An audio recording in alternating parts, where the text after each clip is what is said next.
వృశ్చికం వారికి గనక చూసుకున్నట్లయితే ప్రధానంగా ఇక్కడ వృశ్చిక రాశి వారికి లేదా వృశ్చిక లగ్నం వారికి మీకు ఎప్పుడైతే భాగ్యస్థానంలో అంటే గురువు యొక్క బలం రాశి మీద పడుతుంది, లగ్నం మీద పడుతుంది. గురుబలము అంటూ ఉంటాం. గురుబలం అంటే ఏంటంటే ఉన్న సమస్యల నుంచి బయటపడడానికి మనకు రూట్ అర్థమవుతుంది, ఒక రూట్ కనబడుతుంది. రెండవది గురువు యొక్క అనుగ్రహం, తండ్రి యొక్క అనుగ్రహం కలుగుతుంది. మరియు అదేవిధంగా ఉన్నత విద్యల కోసం చేసే ప్రయత్నం కూడా ఫలిస్తుంది. అయితే ఎప్పుడైతే గురువు మీకు భాగ్యస్థానంలో ఉంటూ పంచమ స్థానంలో శని ఉన్నాడు. అయితే గురువు భాగ్యస్థానంలో ఉన్నందుకు వృశ్చిక లగ్నం వారికి ఈ రాబోయే 4-5 నెలలు కూడా అంటే జూన్ 2 నుంచి గురువు మన కర్కాటకంలోకి వస్తూ జూన్ 9వ తేదీ నుంచి శుక్రుడు కూడా వచ్చి కలుస్తున్నందుకు కొద్దిగా మీకు ఏంటంటే ఉపనయన సంస్కారాలు చేసుకోవడానికి చాలా అనుకూలమైనటువంటి యోగాన్ని ఇస్తాడు అక్కడ గురువు. ఉపనయన సంస్కారాలకు ప్రధానంగా గుర్తుపెట్టుకోండి.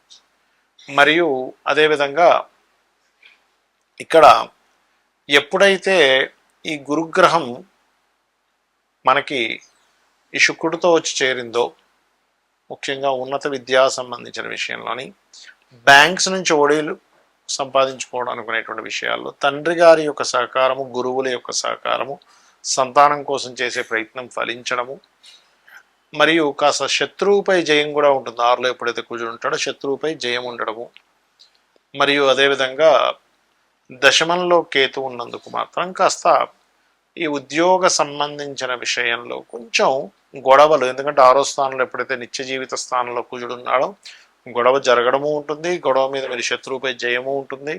కాకపోతే ఈ గొడవల మూలంగా కొంచెం ఉద్యోగ సంబంధించిన విషయంలో దాని మీద ఎఫెక్ట్ ఉంటుంది. కాబట్టి ఓం మాణిక్య మకుటాకార జానుద్వయ విరాజితాయై నమః అనే మంత్రం చేయండి.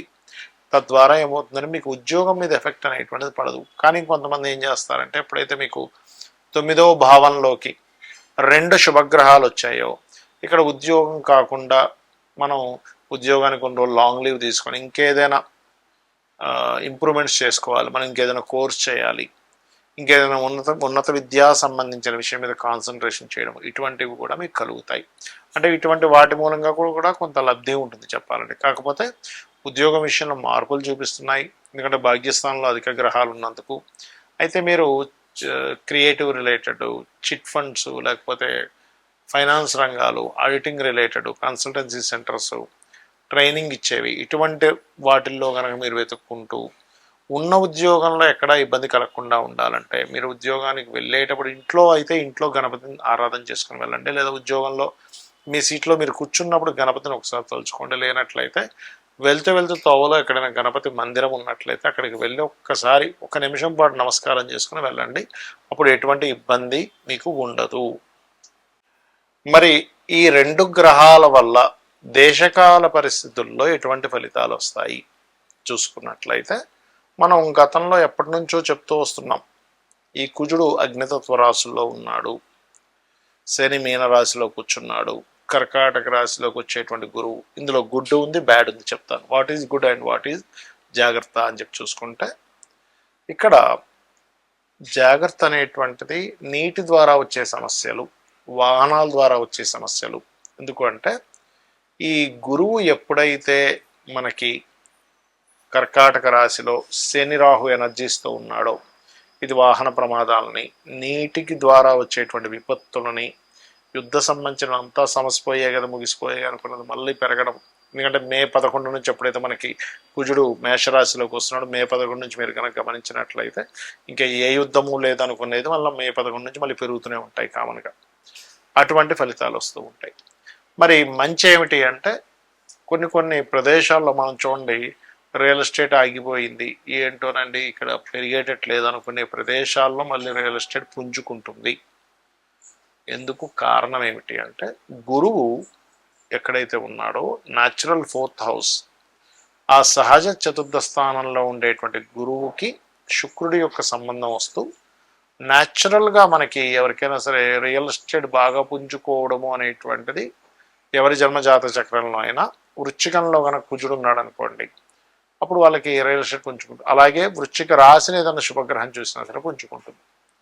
అయితే ఇక్కడ ఎప్పుడు కూడా మీరు అర్థం చేసుకోవాల్సింది ఏంటంటే మీరు చాలామంది చూడండి, చాలామంది ఇబ్బంది పడుతున్నటువంటిది ఏమిటి, వాళ్ళ యొక్క జాతక చక్రం రీత్యా వాళ్ళకి అప్పులు అవ్వడమనో, రోగమనో, రుణమనో, శత్రుత్వాలనో ఏర్పడుతున్నాయి, ముఖ్యంగా అప్పులు.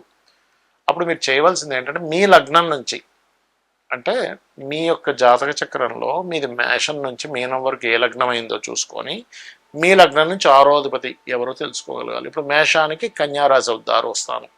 మేషం, వృషభం, మిథునం, కర్కాటకం, సింహం, కన్య. ఆరో భావంలో ఏ గ్రహం ఉందో ఆ గ్రహానికి సంబంధించిన దానం ఇవ్వండి. మేషానికి అయితే కన్య అవుతుంది, వృషభానికి అయితే తుల అవుతుంది, మిథునానికి అయితే వృచ్చికం అవుతుంది. అంటే మేషానికేమో మీరు పెసలు దానంగా ఇవ్వండి, వృషభానికేమో శుక్రుడికి సంబంధించినవి అంటే బొబ్బర్లు దానంగా ఇవ్వండి, లేకపోతే శనగలు ఇచ్చినా పర్లేదు, లాభాధిపతి కూడా పనిచేస్తారు అక్కడ. మిథునానికి చాలా క్లియర్గా మీకు ఇక్కడ కందులు దానంగా ఇవ్వండి. మరియు అదేవిధంగా కర్కాటకానికి మీరు బొబ్బర్లు ఇవ్వచ్చు లేదా శనగలు ఇవ్వచ్చు.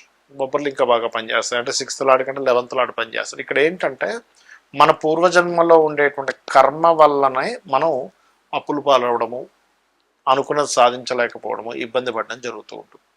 ఈ రకంగా ప్రతి లగ్నానికి వాళ్ళ యొక్క పంచమాధిపతికి సంబంధించిన ధ్యానము, మంత్రము చేయడము, 6వ అధిపతికి సంబంధించిన దానం ఇవ్వడం చేయాలి. అప్పుడు బ్యాలెన్స్ అవుతుందన్నమాట. ఆ రకంగా సింహం వారు అనుకోండి, వాళ్ళు ఎక్కువగా పెసలు దానంగా ఇవ్వడం, శనగలు నువ్వులు దానంగా ఇవ్వడం, పెసలు నువ్వులు దానంగా ఇవ్వడం, మరియు అదేవిధంగా ఈ యొక్క కన్యారాశి వారైతే బియ్యము దానంగా ఇవ్వడం, నువ్వులు దానంగా ఇవ్వడము, మరియు అదేవిధంగా తులారాశి వారైతే శనగలు మరియు గోధుమలు, వృశ్చికం వారైతేనేమో కందులు, పెసలు, ధనస్సు వారైతేనేమో బొబ్బర్లు ముఖ్యంగా దానంగా ఇవ్వాలి. మరియు మకర రాశి వారు చూసుకున్నట్లయితే ఇక్కడ మీరు కందులు, పెసలు దానం ఇవ్వచ్చు. కుంభరాశి వారు బియ్యము అండ్ శనగలు దానం ఇవ్వండి. మరియు మీన రాశి వారు గోధుమలు అండ్ నువ్వులు దానం ఇవ్వండి. వీటి వల్ల ఏమవుతుందంటే పూర్వజన్మ కర్మ తగ్గుతుంది. మనము ఏ పని చేయాలన్నా మన పూర్వజన్మ కర్మ అనేటువంటిది అడ్డుపడుతూ ఉంటుంది, గుర్తుపెట్టుకోండి. అది ఎక్కువగా ఉంటే, పాపకర్మ ఎక్కువగా ఉంటే, పుణ్యకర్మ ఉందనుకోండి అదే మీకు తోడ్పడుతూ ఉంటుంది. కాబట్టి ఈ దేశకాల పరిస్థితుల్లో వచ్చే కాలంలో కాస్త ఈ రోగాల బారిన పడేటువంటి కాంబినేషన్స్ నడుస్తున్నాయి. కాబట్టి గురువు కర్కాటక రాశిలో ఉండడం అనేటువంటిది, అయితే దీనివల్ల బంగారం కూడా విపరీతంగా పెరగడం, ఫ్లక్చువేషన్స్ అవ్వడం, ఇవన్నీ కూడా ఉంటాయి, ఉండవని కాదు. కాకపోతే ఇక్కడ ఏంటంటే కొంచెం మీరు నీరు తాగేటప్పుడు కాచి చల్లార్చిన నీరు తాగడము, మరియు మీ జన్మజాతకంలో ఇప్పుడు మనం చెప్పుకుంటూ ఉన్నాం ఈ గ్రహం మారడం వల్ల ఇటువంటి రిజల్ట్స్ వస్తాయి, ఈ గ్రహం మారడం వల్ల, ఏ గ్రహం అయితే మారుతుందో గుర్తుపెట్టుకోండి. ఎప్పుడు కూడా మీ జన్మజాతకంలో మీరు అర్థం చేసుకోవాల్సిన విషయం ఏంటంటే గోచారంలో ఏ గ్రహం మారితే ఆ గ్రహానికి సంబంధించిన దానం ఇవ్వండి. ఏమండి మేము ఉన్న ప్రదేశంలో దానం తీసుకునే వాళ్ళు లేరు, గోవుకి తినిపించండి పర్లేదు.